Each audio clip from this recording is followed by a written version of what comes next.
Não na graça de Jesus, no sacrifício remidor, no sangue do bom Redentor. A minha fé e o meu amor estão firmados no Senhor, estão firmados no Senhor. Se não posso a face ver, na sua graça vou viver, em cada transe a suportar, sempre de nele confiar. A minha fé e o meu amor estão firmados no Senhor, estão firmados no Senhor. Seu juramento é muito real, abriga-me no temporal, ao vencer carne a tentação, é Cristo a minha salvação.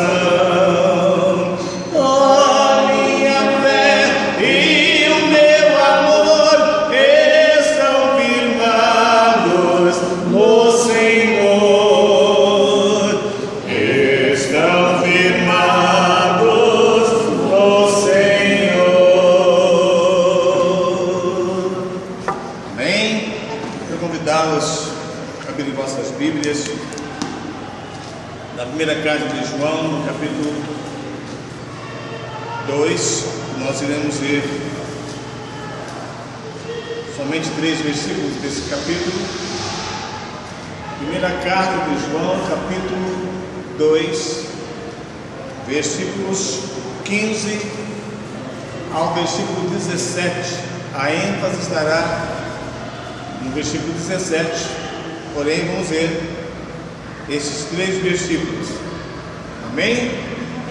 1 João 2,15 diz: Não ameis o mundo, nem o que há no mundo. Se alguém ama o mundo, o amor do Pai não está nele. Pois tudo que há no mundo, há a cobiça da carne, há a cobiça dos olhos e a soberba da vida, não é do Pai, mas do mundo. O versículo 17 diz: Ora, o mundo e a sua cobiça passam, mas aquele que faz a vontade de Deus permanece para sempre. Amém, irmãos? Vamos orar com o nosso papai nesse instante. Eterno Deus, mais uma vez o Senhor, por graça e misericórdia, está proporcionando a mim e a cada um de nós que aqui chegamos nessa noite, nesse santuário, a oportunidade, ó Pai, de estarmos diante da Tua presença. Meu Deus, muito obrigado pelo dia que o Senhor nos concedeu, por nos dar força a superar as diversidades, por cada dia dessa semana, e especialmente, ó Deus, obrigado por nos dar a oportunidade de juntos estarmos nessa casa. Pedimos a Ti, ó Deus, que nos aceite nesse lugar, pois esse lugar é casa de oração para todos os povos, aquele lugar onde o Teu nome deve ser totalmente glorificado e exaltado. Esse é o nosso alvo nessa casa. Meu Deus eterno, perdoe os meus e os nossos pecados, alcance a cada um de nós que chegamos para esse culto, aqueles que porventura não poderão vir, aqueles que porventura não chegarão em espécie como o Senhor sabe, mas pode ser que alguns ainda estejam o Senhor a caminho, o Senhor sabe de todas as coisas. Meu Deus, alcance o Teu povo dessa casa e o Teu povo que congrega em todos os lugares dessa terra, meu Deus. A Tua bênção esteja sobre nós, a Tua bênção esteja sobre nossa família, sobre o nosso próximo, sobre o nosso semelhante em geral, mas especialmente alcance também nessa noite os nossos inimigos. Nos aceite, ó Deus, em Tua presença, nós oramos no nome de Jesus. Amém, irmãos? Vamos sentar. Bem, irmãos, mais uma vez, a paz do Senhor. Durante o tempo nós conversamos um pouco sobre o plano de Deus e por uma força maior, porque 2 quintas-feiras sem poder continuar com o assunto. Então eu darei continuidade, mas não com o mesmo propósito, e vocês vão entender depois. Nós vamos conversar hoje aqui sobre a diferença entre os dons espirituais e o fruto, olha a minha expressão, o fruto do Espírito Santo. Amém, irmãos? O dom, ou seja, os dons espirituais e o fruto do Espírito Santo. Alguém de vocês sabe qual é a diferença? Mulheres? Faz nem ideia? Stephanie? Também não? Walter? Qual a diferença?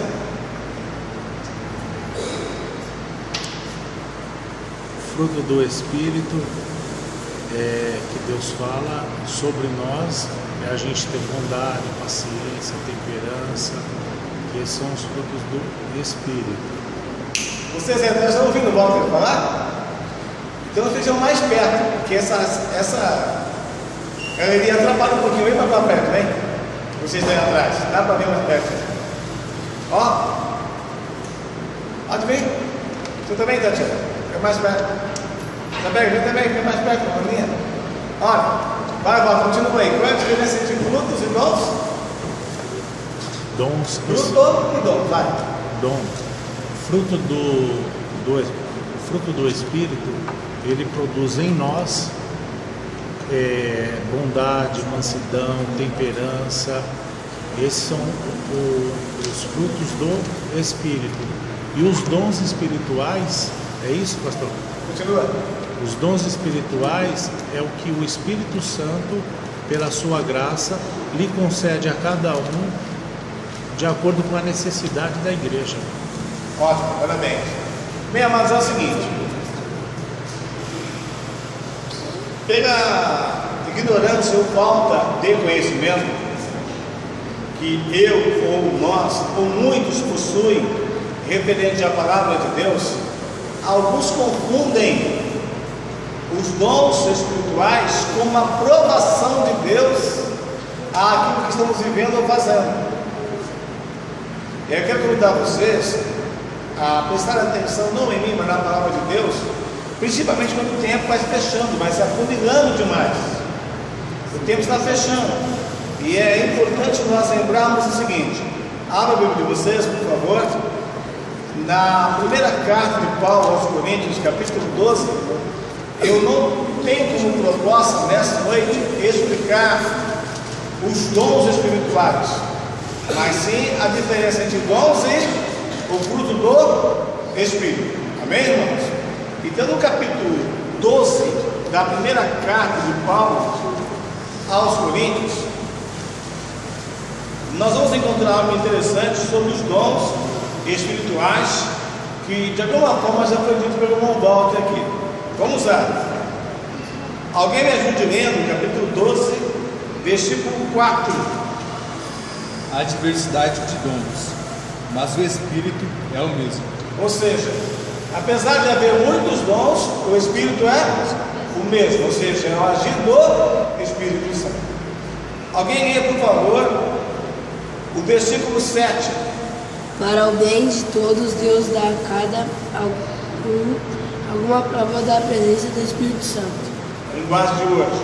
A manifestação do Espírito, ou seja, a manifestação dos dons espirituais na vida da igreja é para o que for útil.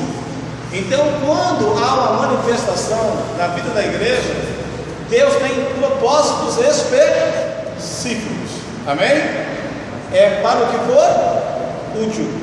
Não há uma manifestação dos dons espirituais somente para a igreja se alegrar. Esse não é o alvo do Espírito Santo.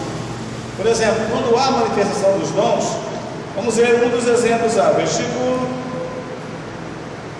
9, por exemplo. A outro pelo Espírito, fé, a outro pelo Espírito, dons de curar. Então, quando há manifestação de dons de cura, por exemplo, Deus tem como finalidade curar os enfermos. Amém? É lógico que a cura traz alegria, mas esse não é o objetivo maior. É que haja cura. Amém? Então Deus tem propósito, Ele cura quando quer. É o agir de Deus na vida da igreja e através da igreja. Eu não estou explicando sobre os dons em si. E cada dom, enfim, tem um objetivo específico. Amém, irmãos? E é importante nós vermos, por exemplo, o versículo 30. Vamos ver o 29 primeiro. São todos apóstolos? São todos profetas? São todos mestres? São todos operadores de milagres? Ou seja, manifesta-se dons em todos? Não. Se manifesta em quem Deus quer, no momento que Deus quer. Ele escolhe quem Ele quer. Não adianta a gente ver uma manifestação de Deus através de alguém, seja de um dom específico, e a gente querer que aquilo aconteça com a gente. Acontece quando Deus quer, da forma que Deus quer. Versículo seguinte, o versículo 30 diz: tem todos os dons de curar, falam todos em outros línguas, interpretam a todos. Ao 31, portanto, procurar com zelo os melhores dons, ou seja, eu preciso buscar e me disponibilizar para a manifestação de Deus. Eu se está disposto, então eu preciso buscar, mas eu tenho que entender que a manifestação é conforme Deus quer. Amém, irmãos? Como terminar a Bíblia de vocês, o versículo 31? Porém, eu vou mostrar a vocês o caminho que é o melhor de todos. Aí ele diz aí no final do versículo 31, então, agora eu vou mostrar para vocês o caminho mais excelente, um caminho que não pode ser comparado. Capítulo 13, versículo 1. Alguém leia, por favor? Eu poderia falar todas as línguas que são faladas na terra até no céu, mas se não tivesse amor, as minhas palavras seriam como o som de um gongo ou com o barulho de um sino. O que Paulo está dizendo nesse versículo? Ele está dizendo assim: olha, ainda que eu falasse a língua dos anjos e dos homens, e não tivesse amor, como que eu seria? Aí ele compara isso como metal que soa, como sino que tine. Ora, quando o metal soa, ele faz exatamente som, ele faz um barulho. Quando o sino toca, ele faz também barulho. Só que acontece com o som, cedo ou mais tarde esse som se desfaz, ele desaparece. Quando o sino toca, todo mundo escuta, mas daqui a pouco, cadê o som? O som se desfez, o som vai passar. Aí ele diz o seguinte: se eu não tivesse amor, irmãos, guarde isso por favor. Ele não está dizendo assim, ó, se eu não amasse. Ele está dizendo se eu não tivesse amor. Aí é importante nós lembrarmos o seguinte: todos quanto têm amor, amam. Não é possível amar sem ter amor. E ele não está dizendo se eu não amasse, é que eu não tivesse amor. Porque quando, presta atenção, se eu amo alguém, eu posso falar assim, por exemplo, eu amo a Cristiane, mas não amo o Daniel. Que treco de amor é esse? Que um eu amo, o outro eu não amo. É assim que Deus age, irmãos? É assim que Deus age? Não. Então, quando se tem amor, o que é exatamente isso? O que é ter amor? Paulo vai dizer, por exemplo, no versículo 2, alguém leu 2 no capítulo 3. Ainda que eu tenha o dom de profecia, saiba todos os mistérios e todo o conhecimento, e tenha uma fé capaz de mover montanhas, se não tiver amor, nada serei. Aí ele chega a dizer o seguinte: ainda que eu tivesse o dom de profecia, nada mais é do que o agir de Deus na vida de uma pessoa para transmitir a palavra, e transmitir essa palavra de uma forma assim, formidável aos olhos humanos, alguém que tenha todo o conhecimento. Então Paulo diz assim, ainda que se eu houvesse esse dom, ainda que eu tivesse fé, ainda que eu conhecesse todos os mistérios, ele não está dizendo que é possível alguém ser assim, conhecer tudo, mas ele está usando uma linguagem comparativa. Como querendo dizer, Tiago, não adiantaria nada em tudo isso se eu não tiver amor. Quando chega no versículo 3, o que ele diz? Ainda que distribuísse toda a minha fortuna, essa toda a minha fortuna, não precisa ser muito não, pode ser um pouquinho que você tenha, ainda que você pegue os bens que você tem, todo o que você tem, e distribua isso para o sustento de quem? Dos pobres. Então imaginar então que a gente fizesse um trabalho constante aqui, de todo dia pegar nossos bens, ainda que não fosse todo, para alimentar todos os moradores de rua. Seria algo bonito? Seria? Seria. Mas se não tivesse amor, não valeria exatamente nada. Nada. Então presta atenção. Paulo vai dizer nesse mesmo capítulo aí, do capítulo 13, algo forte para mim e para vocês. Olha o que ele vai dizer lá no versículo 8. O amor nunca falha. Mas as profecias cessarão. Me parece que há uma tradução que diz: o amor nunca acaba. Alguém tem uma Bíblia assim aí? Vamos continuar. As línguas desaparecerão, e o conhecimento passará. Irmãos, por favor, guardem isso. Todos os dons, eles passarão. Por que eles passarão?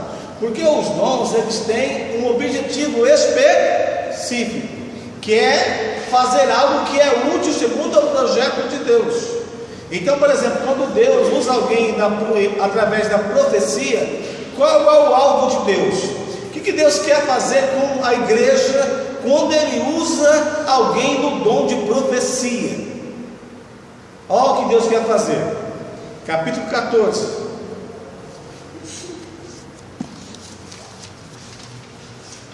Olha o que Deus quer fazer. Capítulo 14, versículo 3. O que profetiza, porém, fala aos homens para edificação, exortação e consolação. Então vamos imaginar que dentro da habilidade que Deus deu a alguém para edificar uma casa, quando é que aquela edificação vai terminar? Quando é que o trabalho vai terminar? É quando o que foi pré-estabelecido, que é edificar a casa, termina. Quando termina aquela edificação, qual a utilidade daquele trabalhador para aquela edificação? Acabou. Aquele trabalhador já não é mais útil para aquele propósito. Então, enquanto Deus estiver edificando a igreja, Ele vai falar através do dom de profecia. Fala, Pedro. Pastor, em relação aos dons, qualquer que seja ele, ou profetizar, ou curar, a pessoa, esse dom é contínuo na vida da pessoa, é proprietário, em outras palavras. Não tem ninguém proprietário. Ele é o profeta que está sempre profetizando. Como pode isso? Presta atenção. No Antigo Testamento havia pessoas que Deus havia separado para o ministério profético. Aí era uma pessoa. Deus escolhia alguém para ser profeta, ou seja, alguém que Ele escolheria para ser o transmissor do propósito dele. Amém? Já no Novo Testamento, irmãos, isso é perigoso, presta atenção. dom de profecia e não o ministério profético. Então o dom de profecia ele é manifestado na igreja e não em um membro específico, apesar que Deus pode usar quantas vezes Ele quiser um membro específico. Está na soberania de Deus. Amém, irmãos? Agora presta atenção. Por que esse assunto é importante? Você entender lá na frente. Presta atenção. O grande problema nosso é que nós muitas vezes achamos que alguém tem um dom. Mas presta atenção, irmãos. Existem os dons, por exemplo, de línguas, o dom de cura, que Deus manifesta através da igreja. E existem os dons ministeriais. Por exemplo, pastor. Pastor é um dom ministerial. É um dom ministerial que Deus vai usar aquela pessoa até quando Ele quiser, naquela função que Ele escolheu. Já é dom ministerial. É que nem um dom que Deus dera a alguém como profeta no passado. Mas é importante saber que o pastor, ele não é chamado porque ele é melhor ou pior. Ele é chamado para servir.